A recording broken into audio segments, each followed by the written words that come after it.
Right, so here we're looking at the distance between 2 points. Here we've got the point 4 comma 6, which is right from the origin over 4 up 6, right there. We also have the point 5 comma 9 over 5 up 9. And those 2 points are a certain distance away from each other, and we're going to find out exactly what the distance is. Now, there's a formula for this, and you can use the formula. You're welcome to. I'm not going to use it. You're going to have to find that on your own, because I don't believe in using formulas. I prefer that you think about what's going on here. First, you want to sketch the points. I've already done that. Connect them.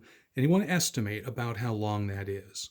Now, it's pretty easy to see that by the squares here, that this is going to be just a little more than 3, right? Draw down from the top point and draw over from the bottom point. That gives you a right triangle. And if you can count squares, and you're doing this on graph paper, you can see that that side is 3 units long. You can also see that this side is 1 unit long. Now, if you're not using graph paper, just ask yourself, how far apart are these two y coordinates? Just subtract these two numbers. 9 minus 6 is 3. How far apart are the x coordinates? 5 minus 4 is 1. You don't have to worry about the signs here. So if we know we've got a right triangle here with one leg equal to 3 units, the other leg equal to 1 unit, we can use the Pythagorean theorem to find the length of that third side.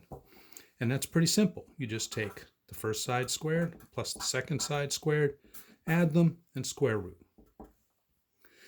That's 9. That's 1. 9 plus 1 is 10. So here we're going to get the square root of 10. Now, I happen to know the square root of 10 is about 3.16. If you care, it actually was an early approximation for the value of pi. They thought that pi was equal to the square root of 10. We've since learned in the last 100 or so years, or several hundred years, that that's not the case, but they used to think it true. And we knew from the beginning that this length should be just a little bit more than 3. 3.16 is a little bit more than 3, so I believe that that's correct. Now, in my math lab, they're going to ask you for the exact distance. The square root of 10 is the exact distance. The decimal approximation is 3.16. I care more about the decimal approximation because most people don't really have a sense for how big the square root of 10 is, so it's hard to tell if it's right or not if you don't know numerically what it's equal to. Let's do a couple more.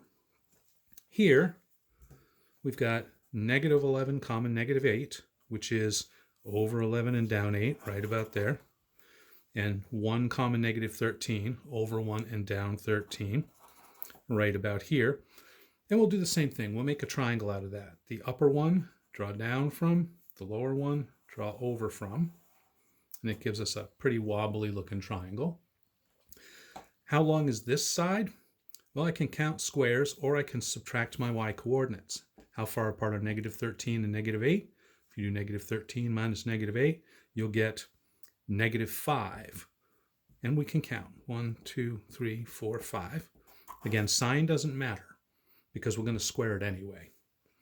And for this side, we have to know how far apart our x coordinates are. 1 minus negative 11 will give us 12.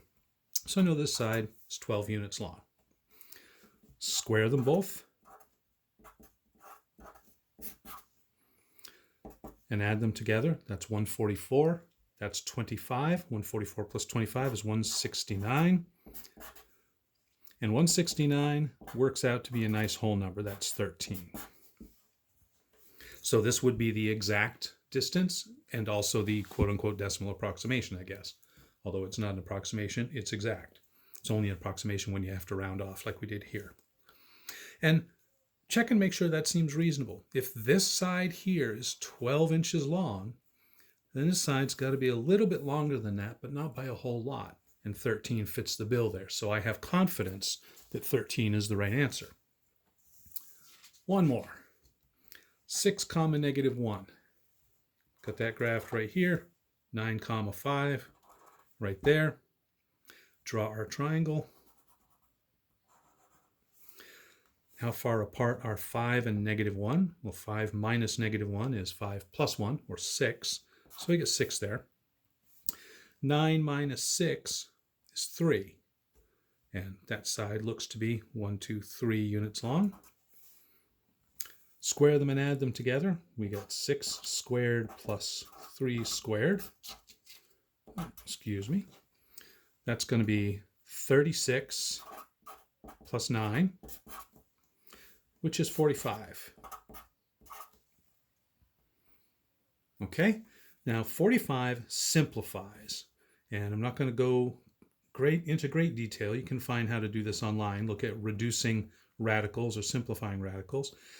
We need to find a factor of 45 we can take the square root of, which would be 9, and the other factor is 5. We factor it like that, and then we can rewrite it as 9, square root of 9 times square root of 5. The square root of 9 is 3, and the square root of 5 stays just like it is. We can't simplify that, right?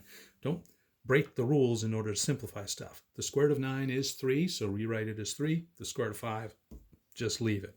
And there's our exact answer, but I have no idea how long that really is. I'm going to pop that in the calculator. 3 times the square root of 5, and that gives me 6.708. 6.7, that would round to 6.71 if we wanted 2 decimal places. And I'll go back to the triangle. If this side here is 6 inches long, then this side's got to be a little bit longer, but not by a whole lot.